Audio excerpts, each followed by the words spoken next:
That's enough, man! That is so hard to watch.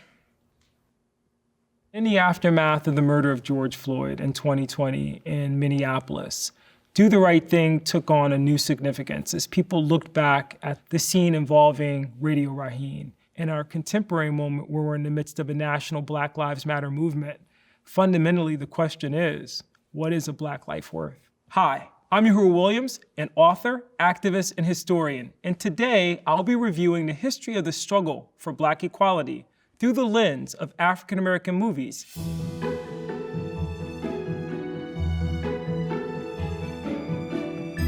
This scene is from Selma, directed by Ava DuVernay in 2014. In this scene, Martin Luther King Jr. and his wife Coretta talk about the emotional toll the movement is having on their marriage and their lives. What I have never gotten used to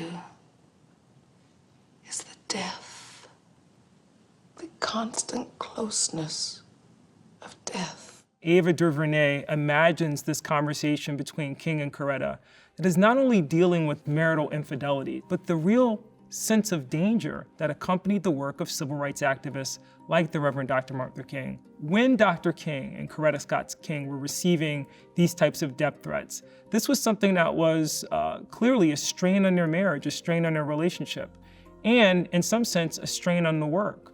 Coretta is supportive in the sense that she shares with Dr. King, she shares with Martin, her desire to see the movement be successful. And yet at the same time, there's this concern for her family, for her husband. People actually say that they will stop the blood running through the hearts of our children. This scene captures the complexity of something that would have played out in the homes of civil rights activists throughout the movement, where they're confronting the real possibility of death that came with pushing for first-class citizenship for African Americans. So the fear and trepidation that Coretta Scott King had about her husband wasn't only related to threats of violence, it actually came from instances of violence. There is the strain that comes from the danger. That's not just his burden to take on, it was also the burden of his family and certainly the burden of Coretta Scott King. And she was a partner in every way, not only as a spouse, but also as the mother of his children, and someone who was a confidant, someone who King could rely on for advice and also just for comfort and understanding. At the same time, we don't want to diminish the role of women in the movement as a whole. They weren't just wives and mothers to activists. They were also on the front lines of many campaigns. What's the FBI's current information on Martin Luther King? I heard he was assaulted in Selma. The FBI's counterintelligence program, or COINTELPRO, began in the mid-1950s and continued until 1972 when it was discovered by virtue of a break-in at Media, Pennsylvania, which revealed the secret and illegal effort by the FBI to go after its political enemies. The FBI essentially targeted not only violent organizations such as the Ku Klux Klan, but also Black organizations such as the NAACP, Martin Luther King's Southern Christian Leadership Conference, and activists in other more radical Black organizations such as the Student Nonviolent Coordinating Committee and later the Black Panther Party for Self-Defense. This is Judas and the Black Messiah, released in 2021 and directed by BlacKkKlansman King. In this scene, you see Fred Hampton and the origins of the Rainbow Coalition.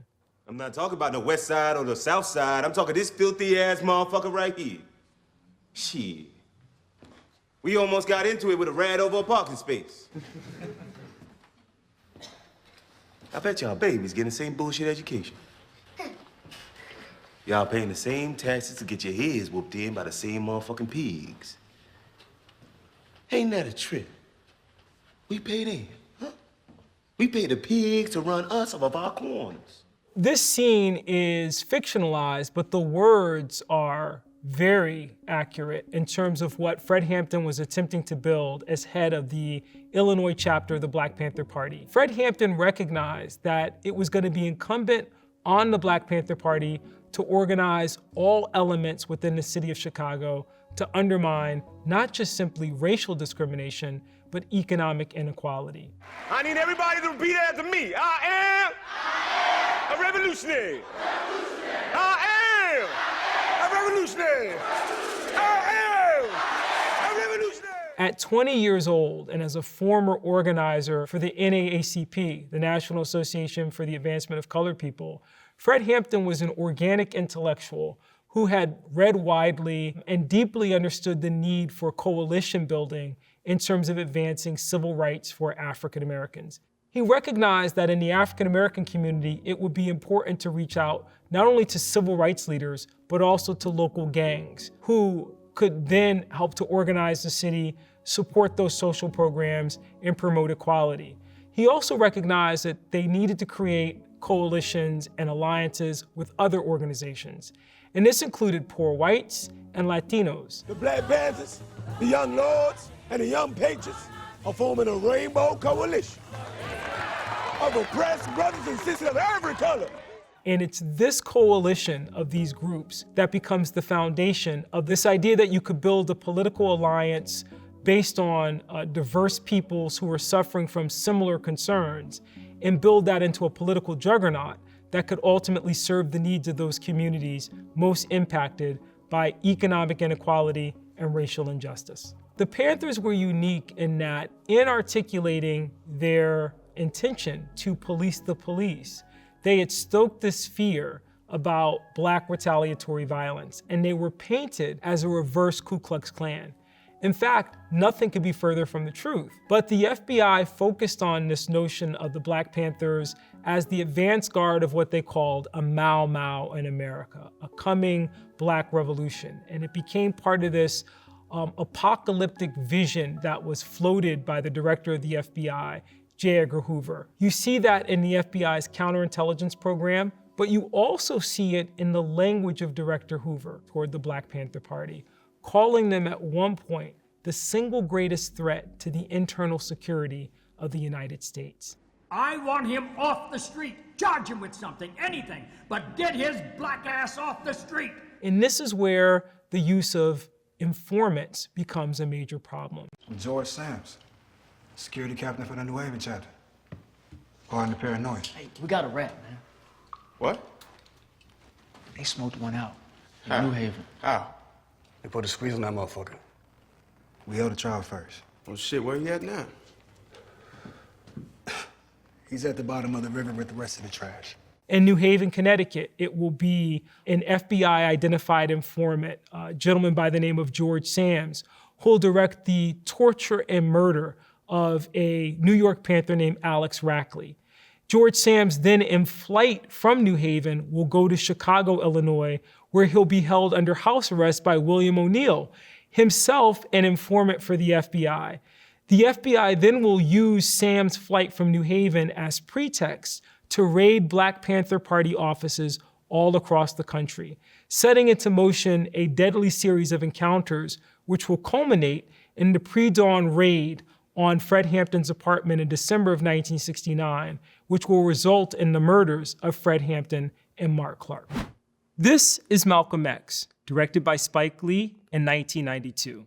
In this scene, Malcolm addresses America's racial explosion before introducing the Honorable Elijah Muhammad. So the Honorable Elijah Muhammad is teaching you and I and trying to tell the white man to get this powder keg out of his house. Let the black man separate from his house. Let the black man have his own house. Let the black man have his own land and his own property. So what we're listening to would be a speech typical of what Malcolm would have delivered. At the same time, it also gives you some sense of Malcolm's own political ideology in the way that he would have framed the difference between what the Nation of Islam was attempting to do and what the Civil Rights Movement was attempting to do. In fact, we often associate Malcolm as one of the early leaders of the Black Power movement, which was this parallel movement to the Civil Rights Movement. Really a movement with no name until it's named in 1966 after the Meredith March Against Fear, and the media labels what Stokely Carmichael is doing as Black Power. It's this idea that African Americans should push for Black self-determination, that they should have a separate homeland, that they should, in some sense, seize the opportunity to create for themselves. Black people are dissatisfied. They're dissatisfied not only with the white man, but with these Uncle Tom Negro leaders that are trying to pose as spokesmen for you and I. Just like you have it. Malcolm was a fiery orator, and if he turned his, fiery rhetoric on you, you were not going to be spared. There are certainly many African-American leaders in that time who were victims of Malcolm's, kind of fiery rhetoric. One of them was Jackie Robinson, who Malcolm X described as Branch Rickey's boy. Martin Luther King was another leader that Malcolm kind of turned his attention to. Those people who were trying to gain civil rights by adjusting their tone to liberal whites, which Malcolm believed ultimately would not produce the change necessary in order to ensure equality for African Americans, for Black people. If the so-called Negro in America was truly an American citizen, we wouldn't have a racial problem. If the Emancipation Proclamation was authentic, we wouldn't have a race problem. If the 13th, 14th, and 15th Amendments to the Constitution were authentic, we wouldn't have a race problem. If the Supreme Court desegregation decision were authentic, we would not have a race problem. Malcolm was skeptical. He questioned whether Black leaders really were going to be able to achieve this grand agenda by constantly framing this in terms of past efforts that it failed primarily because they were operating not from a position of strength, but from a position of weakness. Black people should realize that freedom is something that they have when they're born. And anyone who stands in their way of freedom is their enemy. One of the things that's great that Spike Lee captures in this scene is the fact that part of the way that the Nation of Islam wanted to set itself apart was the way that members of the Nation of Islam dressed. And you see this in the representation of women with wrapped heads and the garments they wore. You see this in the suits that the men wore. What the Nation of Islam wanted to do was to create this identity for African Americans outside of the identity associated with the American Negro.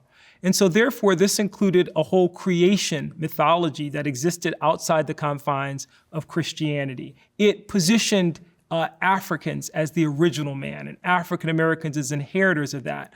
Black Asiatics who had a separate identity, a proud history, and a proud culture, which needed to be elevated. And that was expressed in the garments that they wore, the way that they greeted each other, and it was part of the culture and the fabric of that movement. This is the Netflix miniseries, When They See Us, directed by Ava DuVernay in 2019. In this scene, 4 out of the 5 accused teenagers meet each other in a New York City holding cell. I lied on you, man.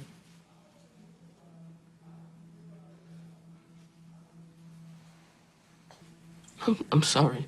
We see 4 of the 5 teenagers who ultimately would become known as the Central Park Five meeting for the first time in a holding cell and realizing how they've been railroaded into confessing to this attack. You think about these juvenile suspects and how they were treated by the NYPD in 1989, and it literally is a roadmap to all the problems that we talk about today that are so evident in our criminal justice system. Kevin Richardson said you raped a lady in the park. What? No, wait a minute. Wait a second. That is not possible. This is my son. No. I don't know what you're talking about. Okay. What are we Kevin says it did. Wait. Who's Kevin? They were, for example, interrogated without their parents being present or without counsel being present. Is my mom there? She left. She wasn't feeling well. Which is a violation of their civil rights. They were beaten and coerced into making confessions. They were promised things, certainly by their interrogators, that weren't true. You tell the truth, we clear things up, we send you home, okay? They were tricked by subterfuge in the case of one into going down to the police precinct with a friend under the assumption that he was there to lend moral support, when in fact he was a suspect and ultimately ended up being charged with the crime. I just came to look after Yusuf. Yusuf is not here. You are alone with this in here. You know, this is storytelling, and it's a mini-series, and so decisions have to be made about what's emphasized. And I think some of those decisions by Ava DuVernay were brilliant because they connect what happened in 1989 to our contemporary moment. For example, demonstrating the violence against trans people in that moment, which was really hidden. What are you fighting about now? Your brother belongs in a crazy house. Your brother wants to be your sister. Your fucking sister.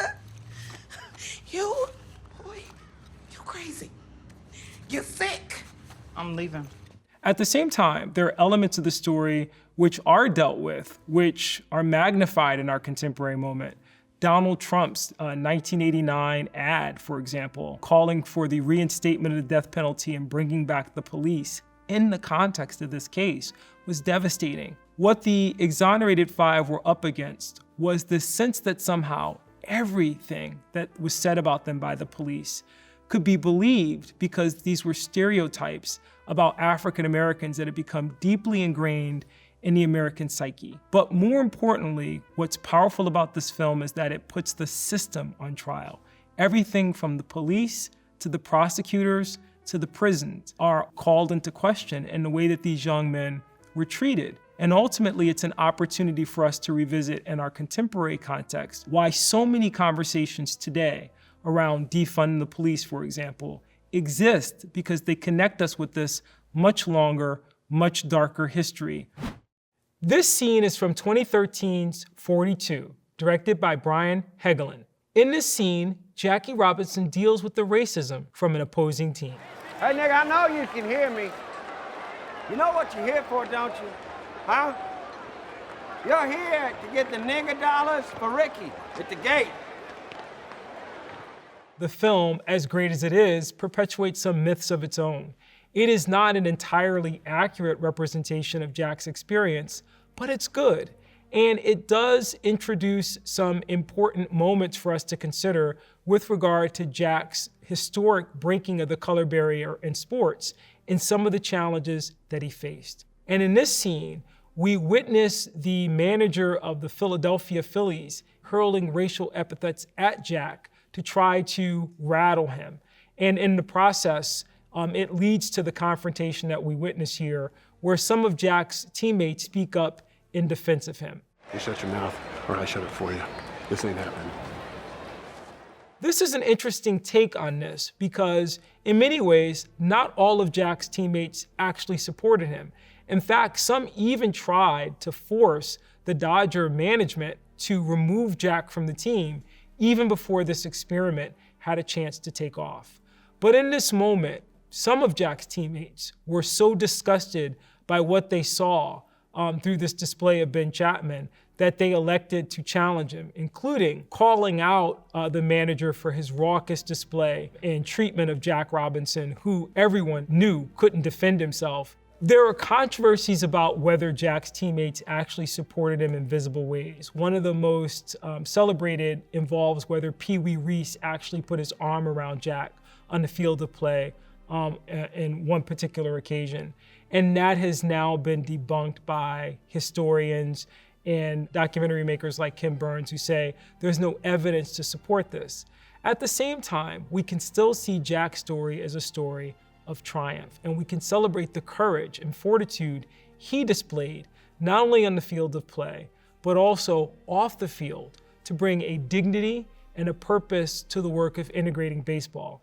To that, we owe him a great debt, even if the movie isn't entirely accurate. This is BlacKkKlansman, directed by Spike Lee in 2018. In this scene, Ron cold calls the KKK and disguises his voice. Every time I think about that black baboon putting his filthy black hands on her purest white, driven snow body. I mean pure, Walter. She's a saint, she's an angel. It makes me want to puke. You are just the kind of guy that we are looking for. Listen, when can you meet? How about Friday night after I get off work? That's a deal, buddy boy. We'll get right back to you with the details. Take care now. God bless white America. While this scene is great for cinematic purposes, the actual story behind this is a little different.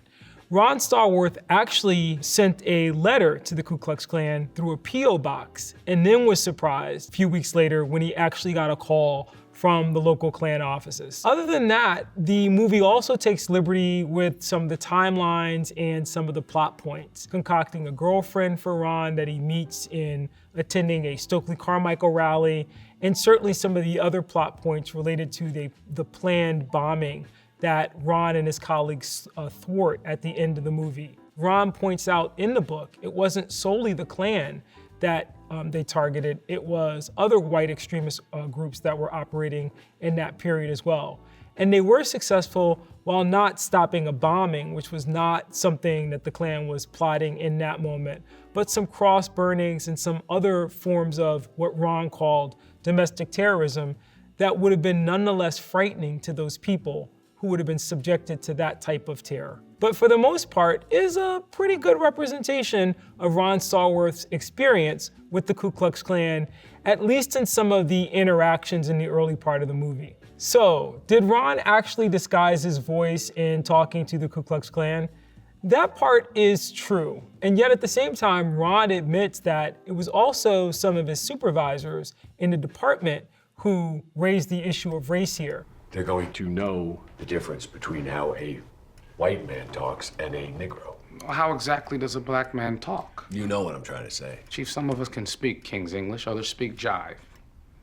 Ron Stallworth here happens to be fluent in both. And so as one of the first African-American police officers in the Colorado Springs Department, and even as he was doing this investigation into the nation's oldest and largest racial terrorist organization, Ron was fighting stereotypes within his own department. 1, 2, 3. Jesus H. Christ! What the hell did you just do? Sir, if you lay a finger on me, I'll arrest your ass for assaulting a police officer. The fact that Ron Stallworth actually was successful in fooling David Duke, the grand wizard of the Ku Klux Klan, the leader of an organization whose very ideology is based on this belief that inherently different physical characteristics that divide the races, speaks to the foolishness of that as a concept, but also underscores the importance of recognizing the complexity of the human experience. This film is Do the Right Thing, directed by Spike Lee in 1989. This scene shows the brutal death of Bill Nunn's character, Radio Raheem, at the hands of the NYPD.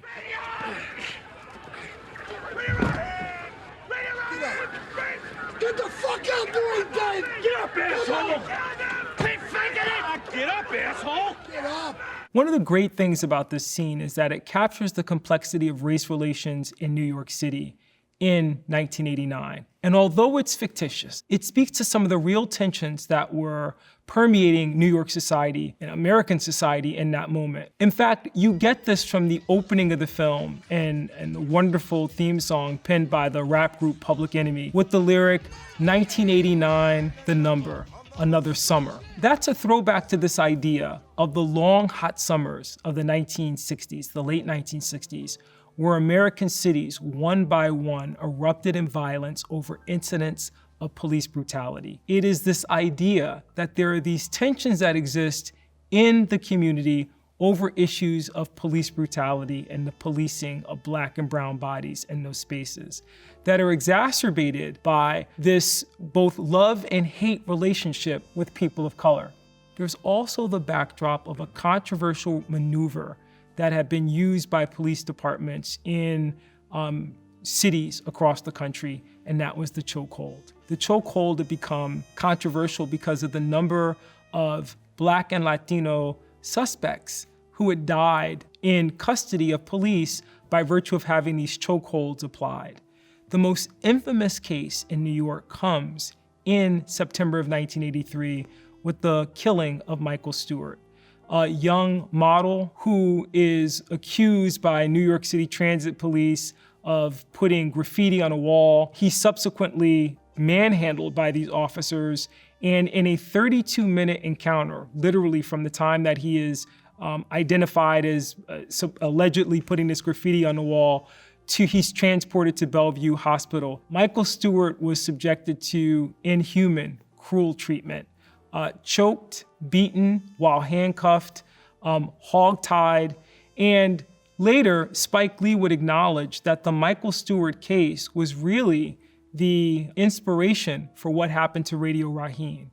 It's also really important to note that in the aftermath of the murder of George Floyd in 2020 in Minneapolis, Do the Right Thing took on a new significance. The scene involving Radio Raheem reminded people in a very powerful way of what we all witnessed in looking the almost 9 minutes of footage associated with the killing of George Floyd, in a scene which unfortunately is all too common in American society and culture. Movies are meant to entertain us, to inspire us to think about the possibilities that exist in worlds where we don't have access. And that's a great way to think about cinema. But when we're talking about historical pictures, sometimes we're looking for a more accurate portrayal of the past, which is a lot to ask of the filmmaker. But if we view movies as an opportunity or as a first step into deeper knowledge, the books, the articles, the lectures that can really help us expand our knowledge of the past, that's an incredible way to think about cinema as an opportunity for us to build the foundations for a just democracy. Thanks for watching, and we'll catch you next time.